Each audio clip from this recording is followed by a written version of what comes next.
د اختر د لمونځ دپاره جماعت شرط دی، یعنی یوازې انفرادن بې جماعته د اختر لمونځ نه ادا کیږي. علامه کاسانی رحمه الله په بدایع الصنایع اول جلد 614 صفحه کې لیکلی دي چې والجماعت شرط، د اختر د لمانځه دپاره جماعت شرط دی. او بیا یې په دلیل کې لیکلی دي چې لانها ما ادیت الا بجماعت.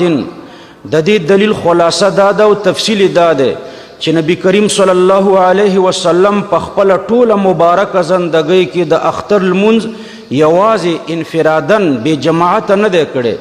د صحابو په ټول دور کې هیڅ صحابیم د اختر لمونځ یوازې بې جماعته نه دی کړی.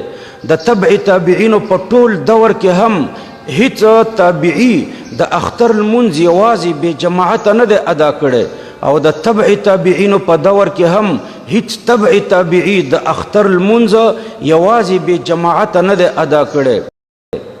نو یو شرط ورته جماعت دی، او دویم شرط دا دی چې دا جماعت به په ښار کې وي یا به په حکم د ښار کې وي.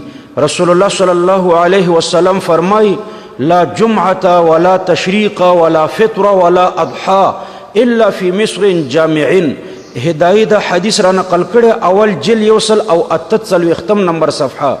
د جمعې مونځ، تشریق، د وړوکي اختر لمونځ او د لوی اختر لمونځ دا په مصر یعنی په ښار کې کیږي، یعنی په داسې ځای کې کیږي چې یا ښار وي یا په حکم د ښار کې وي، چې د هغه کلي خلک راټول شي او د خپل کلي په غټ مسجد کې نه ځایږي.